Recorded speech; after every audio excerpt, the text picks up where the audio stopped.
Hi friend, welcome to game of winning. आज की इस वीडियो में सबसे पहले बात कर लेते हैं समर स्लैम की टिकट सेल्स को लेकर के। WWE ने दोनों नाइट के लिए कुछ 45,000 के आसपास सीटिंग कैपेसिटी ऑर्गेनाइज करी थी। अब जब ये सभी टिकट सोल्ड आउट हो गई टाइम से पहले, तो WWE ने सोचा दिन बचे हैं तो उन्होंने सीटिंग कैपेसिटी बढ़ा के 50,000 कर दी।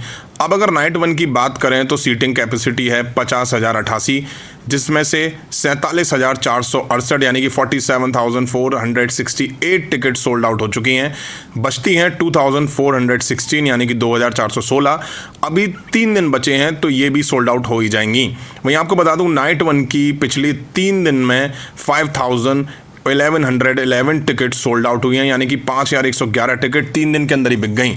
वहीं अगर नाइट 2 की बात करें तो इसकी सीटिंग कैपेसिटी अब WWE ने बढ़ा के 52,069 कर दी है, यानी कि 52,069 कर दी है, जिसमें से 50,387 यानी कि 50,387 टिकट सोल्ड आउट हो चुकी हैं। अब बचती हैं बस 1,478 यानी कि 1,478 टिकट बची हैं। इवेंट को होने में अभी 4 दिन हैं तो ये भी सोल्ड आउट हो ही जाएंगी। वहीं नाइट 2 की पिछली 3 दिन में WWE ने 5,390 यानी कि 5,390 टिकट सोल्ड कर दी हैं। बढ़िया है, पूरा एरिना पैक होगा। बस WWE से रिक्वेस्ट है कि इवेंट अच्छा होना चाहिए जिसमें मज़ा आ जाए देख के।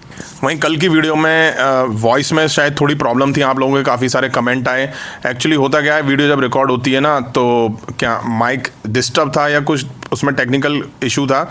अब मैं दूसरा माइक यूज़ कर रहा हूँ, आप लोग बताना इसमें तो ये प्रॉब्लम नहीं आ रही है। नेक्स्ट बात कर लेते हैं ड्रू मैकिंटायर के बारे में। ड्रू मैकिंटायर को लेके अपडेट मैंने दी थी कि वो यूके में फंसे हुए हैं, जिस वजह से वो समर स्लैम में आ भी पाएंगे या नहीं, ये सस्पेंस बना हुआ है। समर स्लैम से पहले होने वाले स्मैकडाउन के एपिसोड को वो ज्वाइन कर पाएंगे या नहीं, ये सस्पेंस था। अब ड्रू मैकिंटायर ने एक वीडियो पोस्ट करके बताया है कि मैं यूएस वापस आ चुका हूँ और समर स्लैम में लोगन पॉल के साथ टीम अप करूँगा जेली रोल और रैंडी ऑर्टन के अगेंस्ट।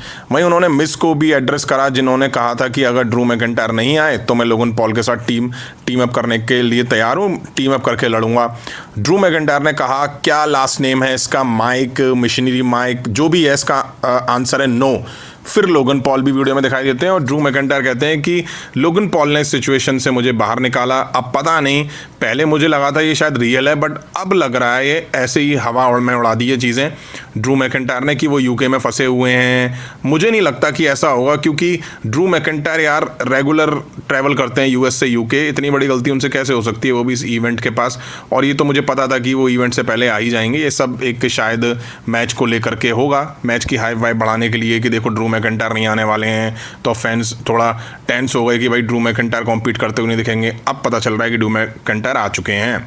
नेक्स्ट बात कर लेते हैं विंस मैकमैन के बारे में। कल की वीडियो में मैंने आपको बताया था कि विंस का कार एक्सीडेंट हुआ था जिसमें वो सेफ थे और जो भी इस एक्सीडेंट में इन्वॉल्व थे वो भी सेफ हैं।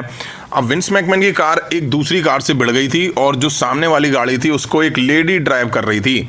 अब उस लेडी ने एक पोस्ट करके बताया है कि क्या क्या हुआ था।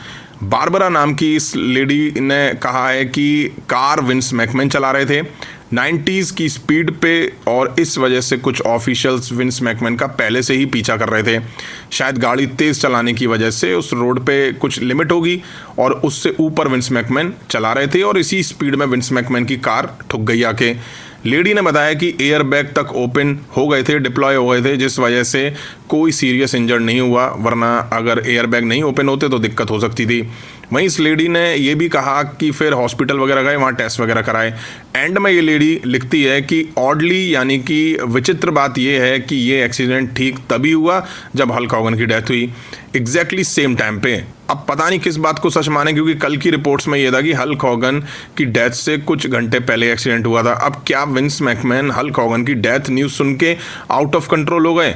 तो मुझे नहीं लगता ऐसा होगा, क्योंकि हल्क हॉगन 71 ईयर्स के थे, काफ़ी टाइम से वो बीमार भी चल रहे थे। इससे पहले विंस मैकमैन काफ़ी ट्रेजिक न्यूज़, काफ़ी ट्रेजिक चीज़ें कंपनी में होते हुए देख चुके हैं सुपरस्टार के साथ। ये शायद से एक कोइंसिडेंस ही होगा। नेक्स्ट बात कर लेते हैं WWE अनरियल के बारे में। ट्रिपल एच ने अनरियल को मिल रहे क्रिटिसिज्म को एड्रेस करते हुए काफ़ी कुछ कहा। ट्रिपल एच ने कहा कि हमने इसके हर पहलू पे गौर किया, चाहे वो पॉजिटिव हो या नेगेटिव। ज़िंदगी में कुछ करने से डरना नहीं चाहिए, इस बात से भी नहीं डरना चाहिए कि कोई हमें क्रिटिसाइज़ कर सकता है। अगर हमें डर होता तो हम लोग काम की जो क्रिटिसाइज़ करेंगे तो हम हर हफ्ते शो नहीं बना पाते। ये वही चीज़ है जो हमारे जो वर्क है उसको इनक्रेडिबल बनाती है। आप इसे बैक स्टेज या पर्दे के पीछे से देख सकते हैं, यह किसी गेम से अलग नहीं है। मुझे लगता है कि इससे हमारे काम के लिए रिस्पेक्ट बढ़ती है। अब मुझे लगता है बेशक ट्रिपल एच ऐसा कह रहे हो कि उन्हें क्रिटिसिज्म से फ़र्क नहीं पड़ता, बट मुझे लगता है कि WWE को क्रिटिसिज्म से फ़र्क पड़ता है, कहीं ना कहीं पड़ता है। फ़र्क पड़ता है तभी R-Truth को ये वापस लेकर आए, नहीं पड़ता तो भाई R-Truth कभी वापस नहीं आते। और अब आप देख रहे होंगे कि R-Truth नहीं दिखाई दे रहे हैं ऑन स्क्रीन पे, क्योंकि जब वो वापस आए थे तब उन्हें WWE यूज़ कर रही थी, अब शायद वो कुछ वीक से नहीं दिखाई दे रहे हैं। नेक्स्ट बात कर लेते हैं हम लोग सेथ रॉलिंस की इंजरी के बारे में। बुली रे को लगता है कि सेथ रॉलिंस की इंजरी में कुछ वियर्ड है। उन्होंने इसको लेके कहा कि Bully Ray feels there is a something odd about Seth Rollins injury, there is a weird feeling in the air, something odd about this injury, something is not jiving, I can't put my finger on it, here's what I do know, I have never felt this way about an injury before. Bully Ray को लगता है कि Seth Rollins की चोट में कुछ अजीब है, कुछ झोल है। अब वो कहते हैं कि इस चोट में कुछ अजीब है, कुछ ठीक नहीं चल रहा है, मैं इसका रीज़न नहीं बता सकता, बस मैं इतना जानता हूँ कि मैंने पहले कभी ऐसी इंजरी को फील नहीं करा है। अब बुली रे को अब लग रहा है, मैंने तो जिस दिन इंजरी हुई थी उस दिन ही कहा था कि ये इंजरी है ही नहीं, ये एक वर्क है, ये स्टोरी लाइन है, इसके पीछे प्लान्स हैं WWE के। बट कुछ लोग हैं जो इंजरी के बाद चिल्ला चिल्ला के कह रहे थे कि लेजिट इंजरी है, रियल इंजरी है, देख के लग रहा है कि सेथ रॉलिंस वाकई इंजर्ड हो गए हैं वगैरह वगैरह। मैंने तब भी कहा था कि जैसा दिखाया है उससे ये इंजरी नहीं लग रही है। ऊपर से ना तो WWE, ना पॉल हेमन, ना खुद सेथ रॉलिंस इसको लेके कुछ कह रहे हैं। वहीं WWE कोशिश कर रही है कि फैंस को लगे कि ये रियल इंजरी है। सेथ रॉलिंस स्पॉट हो रहे हैं इंजरी के बाद, इंटरव्यू देते फिर रहे हैं। तो क्या अब सेथ रॉलिंस समर स्लैम में वापस आ जाएंगे, कैश इन करेंगे? अगर ऐसा होता है तो ठीक है, बट फैंस फिर सोचेंगे कि इन्होंने तो इंजरी एंगल दिखा के बाहर करा था। बट हाँ, सेथ रॉलिंस कह सकते हैं कि उन्होंने इंजरी का नाटक करा था। बट फिर एक सवाल आता है कि अगर सेथ रॉलिंस नाटक कर रहे थे, WWE को नहीं पता था, तो WWE ने टेस्ट वगैरह नहीं कराए क्या? बिना टेस्ट के सेथ रॉलिंस को बाहर कर दिया और इंजरी अनाउंस कर दी। नेक्स्ट बात कर लेते हैं कॉडी रूड्स के बारे में, जिन्होंने एक इंटरव्यू में बताया कि उन्होंने AEW क्यों छोड़ दी।